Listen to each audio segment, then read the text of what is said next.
문제 2번 한번 읽어볼게요. 재심은 라에 나타난 국가 A 인공지능 사용 정책에 대한 찬성률 추이와, 자 일단 끊을게. 찬성률 추이가 있고 그 원인을, 찬성률 추이에 뭔가 차이가 있는데 그 원인을 재심은 라에 근거하여 설명하라. 그리고 천자입니다. 천자 쓸 거리는 충분히 있거든요. 근데 충분히 있지만 천자 쓰지 않고요. 대신 분석을 좀 깊게 해서 800에서 천자로 고치겠습니다. 좀 이따 보게 되겠지만 라가 도표나 그래프거든요. 그래서 문화 지체 개념과 관련된 내용들로 인공지능 사용 정책, 그러니까 인공지능은 Artificial Intelligent 이란 말 하나 쓰고 그 다음엔 또 써도 될 것 같아요. 무슨 말인지 알겠나요? 가끔 대학 간 애들하고 대화하는 경우가 있는데 요새는 챗GPT로 레포트를 쓴다는 거야. 그래서 챗GPT로 하면은 일단 개요를 짜주고 이것저것 해준대요. 한두 명이 아니야. 선생님 저도 그렇게 해요 이러면서. 야 그러면 쓰는 거는 챗GPT한테만 맡길 수가 없으니까 내가 좀 고치긴 하는데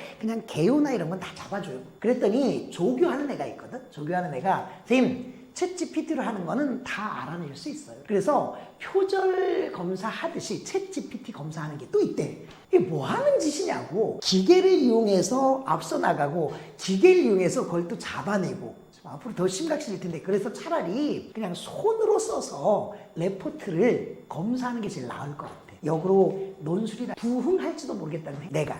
아니야? 문제는 일단 봤어요. 라를 분석하고 나를 분석하기 전까지는 모르거든요. 한번 가보자고. 일단 재심은 나가 어떤 내용인지만 차분하게 읽어볼게요. 변화의 속도가 문화 부문마다 다르기 때문에, 그러니까 보통 물질 문화, 비물질 문화 있으면 다르기 때문에 많은 경우 지체가 일어나며 이러한 지체, 즉 부적응입니다. 부적응은 가능한 빨리 줄이는 것이 좋다. 그러니까 어쨌든 지체나 부적응은 필연적인 거예요. 다른 말로 얘기하면 불가피한 겁니다.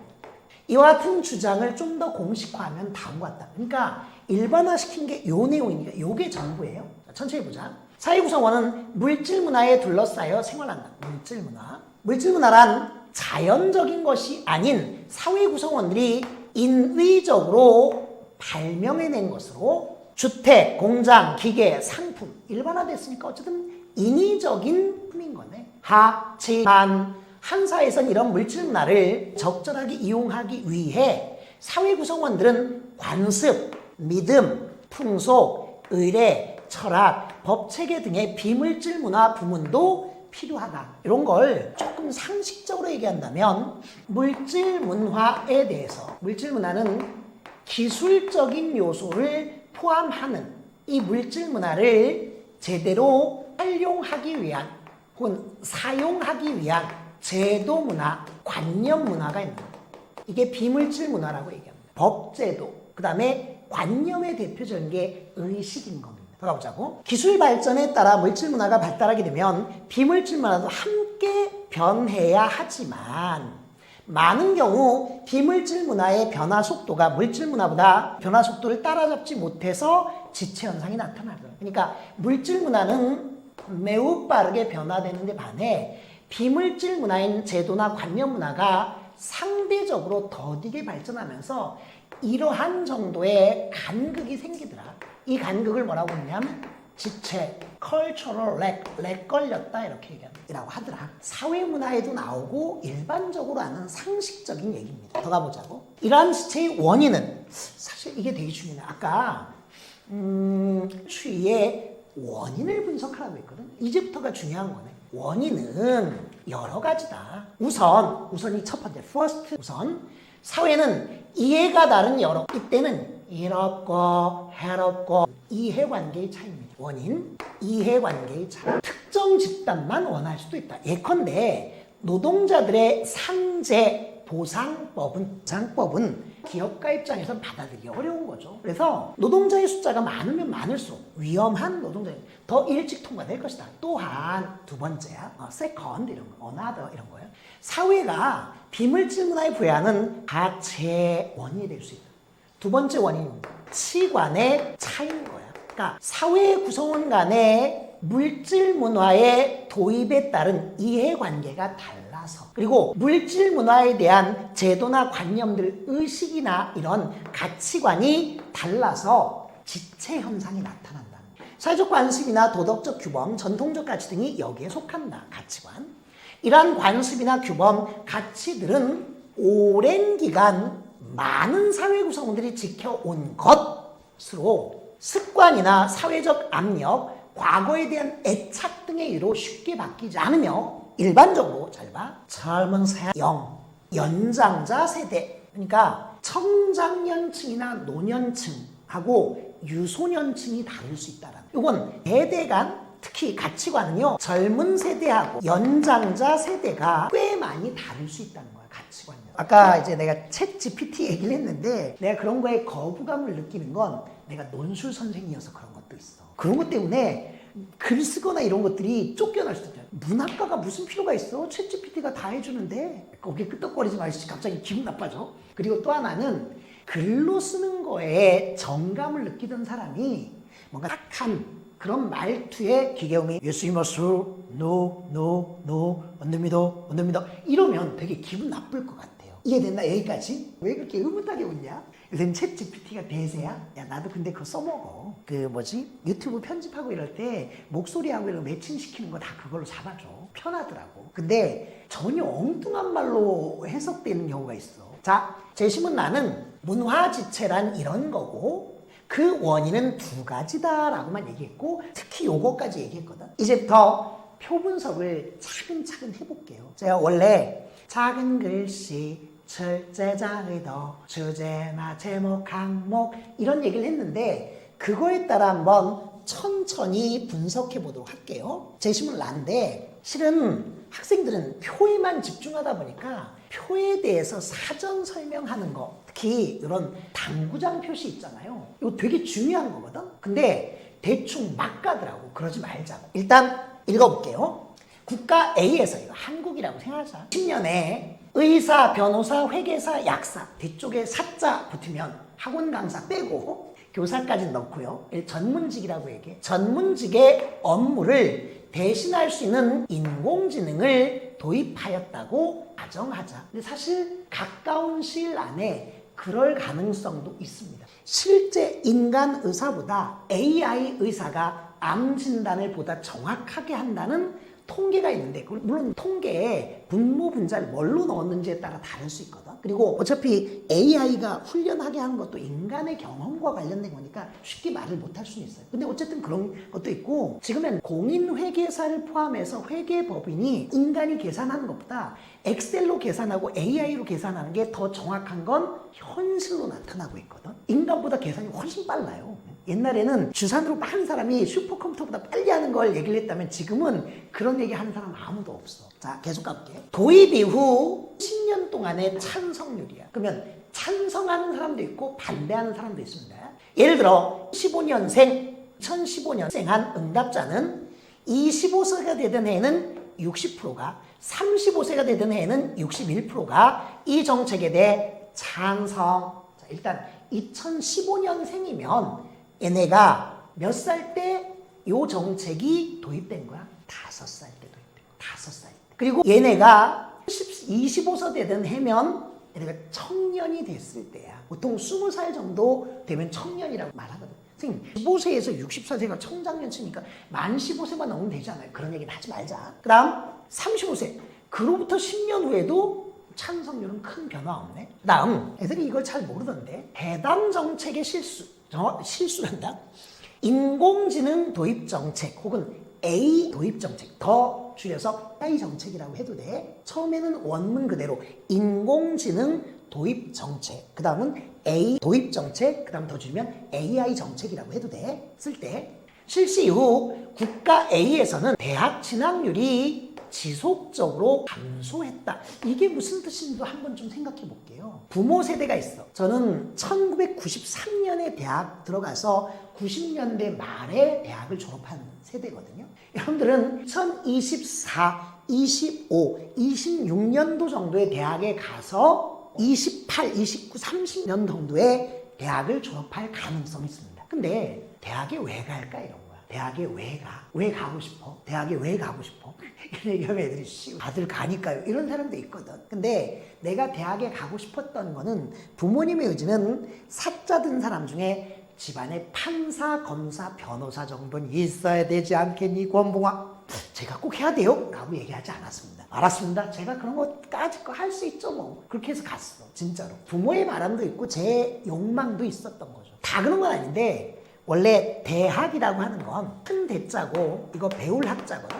크게 배우고자 내 꿈을 펼치기 위해서 보다 깊게 보다 넓게 공부하고자 대학에 가는 게 맞는데 좀 좁혀서 현실적으로 따진다면 전문직을 포함해서 미래 직장을 잘 얻고자 하는 것들. 그러면 정책이 도입되면 전문직에 대한 인기가 떨어진 상태에서 굳이 대학을 가야 될 필요성이 떨어지니까 대학 진학률이 떨어질 수도 있고요. 또 이렇게 얘기하면 나이 젊은 세대로 갈수록, 즉 여기 젊은 세대로 갈수록 학력 수준이 떨어지면서 전문직 종사자들이 없을 가능성이 높아. 그걸 뒤집어서 말하면 AI 정책이 도입되기 전에 연장자 세대는 전문 직종이 되게 많을 가능성이 있습니다. 만약에 AI 정책을 도입해서 암 진단을 한다. 그리고 병원에서 인간 의사는 해고한다고 하면 인간 의사들이 때가 됐네, 나 나갈게 이럴까? 극렬하게 저항할 가능성이 있어요. 요걸 한번 생각해봐라 이런 정도.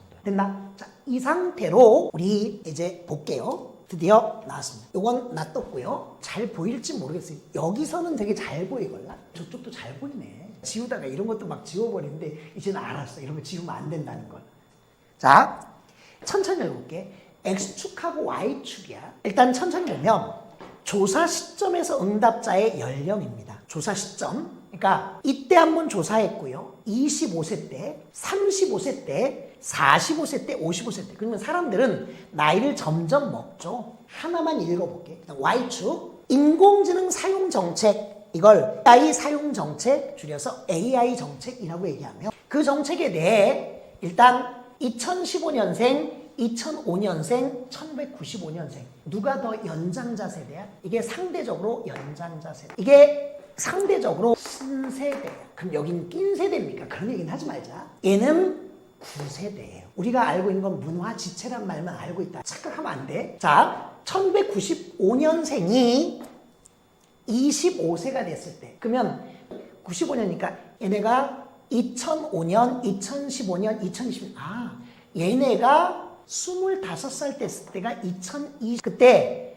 30%가 찬성했어요. 그리고 이 찬성률은요 나이가 들어도 그대로 유지되고 있습니다. 그러면 30그러니까 높은 찬성률이야 낮은 찬성률이야? 낮은 찬성률이야. 그 말을 뒤집어서 얘기하면 이 사람들은 반대가 많은 거예요. 이 사람들이 막 대학을 졸업하고 났을 때 AI 정책이 도입된다고 하면 이 사람들은 어떤 생각을 할까 이런 거야. 일단 전문 직종에 막 들어가거나 들어가 있는 사람들이 많겠죠. 그럼 뭐가 생각돼? 이해관계의 차이가 있는 거야. 이해관계. 그리고 이 사람들은 상대적으로 AI 자체보다는 인간과 인간의 면대면 관계라든지 아니면 정서적인 감정을 중심으로 해서 이루어지는 것들에 보다 애착, 집착할 가능성이 있어. 할머니들이나 할아버지들이 은행에 가 있는 경우 본 적 있어? 은행 가본 적 있나? ATM기를 사용하니 은행 창구에 가서 볼일 보니 은행에 왜 갔어? 시원한 바람 때문에 카드 발급받으러는 일단 가야지. 사람한테 기계가 발급해 준 건 아니야. 그거 말고는 가본 적이 없어? 왜냐면 인터넷 뱅킹 하거든 애들이. 나도 인터넷 뱅킹 은행에 가본 적이 없어. 최근 은행에 가본 적 있어? 환전하러 그래 환전을 해야지. 왜냐면 달러를 내가 갖고 있는 건 아니니까. 달러를 집안에 보유하게 되면 외환보유법 위반이다. 그러고 보니까 나 은행에 아주 가끔은 간다. 대치동 쪽으로 가려고 오다가 너무 더운 거야. 그래서 버스에 있는데 은행이 제일 시원해. 피서를 위해서 더위를 피해서 가면 은행이야. 근데 가보면 번호표를 뽑고 기다리시는 분들은 연세가 조금 지긋하신 분들이 많아. 그리고 창구 직원하고 어르신 오셨어요 하면서 대화를 자유롭게 하더라고. 나는 그냥 가만히 지켜만 봤어. 이런 걸 참여 관찰. 지금 얘기하는 거 잘 봐봐. 1995년생은 상대적으로 연장자 세대로서 대학을 막 졸업했을 때 AI 인공지능 사용 정책에 대해 30%라는 낮은 찬성률을 보였고 이 찬성률은 10년 단위로 나이를 먹어가도 거의 대부분 그대로. 선생님 달라졌잖아. 이건 달라졌다고 하면 안 돼. 그대로 유지돼. 그 이후 2005년생은 찬성률이 조금은 높아졌어. 그 다음 2015년 신세대, 현재 신세대들은 60%라는 꽤 높은 찬성률이야. 왜 얘는 얘까지 받고 얘는 왜 차별이에요? 지금 나이가 이렇다는 거야. 지금 나이가 55세, 45세, 35세가 됐기 때문이죠. 그럼 하나 더 추세선을 그려볼까? 만약에 2025년생이 됐다면 찬성률은 어떻게 될까? 더 올라갈 것으로 예상할 수 있어. 그러면 세대가 낮아질수록 혹은 더 젊은 세대로 갈수록 찬성률은 올라갈 거야. 왜 올라갈까도 생각해 봐야 돼. 왜 올라갈까? 이해됐나요? 말을 내가 되게 길게 하는 게 아니라 고민을 조금 갖고 있어야 돼. 지금 이거와 관련된 얘기인 겁니다. 표나 그래프 먼저 분석을 해야 되는 거고, 그 다음 이것도 생각해야 돼. 이게 왜 유지될까 이런 거야. 유지. 왜 세대가 젊어질수록 이게 올라갈까? 이거를 이해관계의 차이, 가치관의 차이가, 내가 보기에는 이해관계의 차이, 일단 표 자체만 해볼게. 라의 그래프는 따라 연도, 출생 연도와 연령 및 학력 요소까지 포함하여 인공지능 사용 정책에 대해 찬성하는 비율을 조사한 결과이다. 한 줄, 주제나 제목이나 항목. 이에 따르면 일단 모든 세대가 상대적으로 1995년생처럼 연장자 때는 10%라는 낮은 찬성률을, 그리고 출생 연도가 낮아지는 젊은 세대일수록 각각 45%나 60%라는 상대적으로 높은 찬성률을 보여준다. 또한 각 세대는 연령이 높아져도 때 가졌던 가치관에 따른 찬성률을 유지하는 경향을 보인다. 현재 A국은 1995년생으로 연장자, 2015년생으로 대표되는 신세대 간 AI 사용 정책을 놓고 세대 갈등의 양상을 띌 것으로 예상할 수 있다. 좀 더 본질적으로 보면 나에서 말한 설명할 수 있다. 즉 물질 문화인 인공지능이 사회적으로 도입되고 전면화됨에 따라 이에 대한 이해관계나 가치관의 차이에 따른 구성 간의 갈등과 혼란이 나타나는 것이다. 이에 대해 이해관계나 가치관의 차이로 각각 설명할, 그 원인을 설명할 수 있다. 이렇게 얘기할 수 있는 거예요. 조금 더 고민해볼까? 이해관계 중에 95년생은 어떤 이해관계를 갖고 있는 거죠? 인공지능 사용 정책에 따라서 경제적으로 피해가 예상되는 거야. AI 정책 도입 이전에 대학을 졸업했고 상당히 많은 숫자 혹은 비율, 상당한 비율로 전문직에 종사하고 있는데 이게 피해를 입을 가능성이 있고, AI 정책이 좀 더 깊이 생각해볼까? 도입되면 어떤 일이 발생하냐면 사회 전반적으로 그에 따라 산업구조가 바뀌기 때문에 실직이나 해고의 위협이 더 큰 거겠죠. 전문직 쪽만 그런 건 아니야. 이해됐나? 그에 반해 2015년생 신세대로 갈수록 새로운 기술 변화에 적응할 수 있고, 이에 따라 새로운 고용 창출의 기회라든지 수익 창출의 기회가 높아질 수 있다. 구체적으로 알면 써줄 수 있지만 그런 차이가 되게 큰 거예요. 이해됐나요? 한편 가치관의 차이도 큰 건데 이걸 그냥 준 게 아니란 말이에요. 가치관의 차이. 아까 내가 은행 얘기를 했는데 진짜로 나이 든 세대는 정서적인 유대감, 그리고 기계 장치의 오작동이나 이런 데는 경계심, 이런 게 되게 강한 거야. 그러다 보니까 섣부르게 그걸 찬성하지 못하는 거고, 기존의 관습이나 문화대로 오는 거죠. 반면에 젊은 세대는, 내가 생각했을지 모르겠는데 마콘도 마을의 어린애들이 출근길을 장난감 놀듯이 놀았거든. 어렸을 때 얘네 5살 때부터 AI 챗GPT하고 대화하고 이랬던 애들이야. 앞으로 그 대화 물론 챗GPT 이런 얘기는 하지 마. 여기는 AI는 꼭 챗GPT를 얘기하는 건 아니니까. 이제 이해됐나요? 그런 거에 친숙하기 때문에 더 찬성할 거고, 앞으로 더 젊은 세대는 찬성률이 더 올라갈 거. 모르겠어. 지금 상태는 75%, 90% 이렇게 되겠지. 자, 문제는 이런 거야. 이 세대 갈등 형태의 이른바 문화지체 현상은 계속 유지될까? 사라질까? 앞으로 사라질 겁니다. 왜? 죽을 거야. 근데 죽는다고 생각하지 말고 사회적으로 은퇴하기 시작하겠죠. 몇 세? 65세 되면 은퇴하는 겁니다. 선생님 요새는 70세까지 일해야 된다는 걱정이야. 70세까지 일해야 될까봐. 아니 니네도 마찬가지야. 뭐 나만 일할 줄 알아? 니네는 저출산 때문에 더 그런 거야. 어쨌든 얘기해 줄 건 뭐냐면 앞으로 이게 해소될 때 이 사람들이 은퇴하고 새로운 세대 2025년생이 사회적으로 진출할 때쯤 되면 전반적인 분위기가 바뀌고 이럴 거다. 그때 대책 같은 거 있는지 그런 거까지 고민해서 써주면 창의적인 답안이 돼. 선생님 이거 뭘 해야죠? 일단 그래프를 모르는 사람들이 되게 많습니다. 천천히 시키는 대로 얘기한다면 그래프를 먼저 분석하고 찬성률 추이, 그 다음에 여기에 대해서 이해관계나 가치관의 차이를 젊은 세대하고 9세대, 신세대하고 나눠서 정리해 줄 것. 그리고 앞으로 해소되는 전망. 연대가 되게 웃긴 말을 하는데 평범함 속에서 비범함, 평면적인 자료를 입체적으로, 정태적인 자료도 동태적으로 봐라 이렇게 얘기하거든. 이게 사실 그와 관련될 수 있습니다.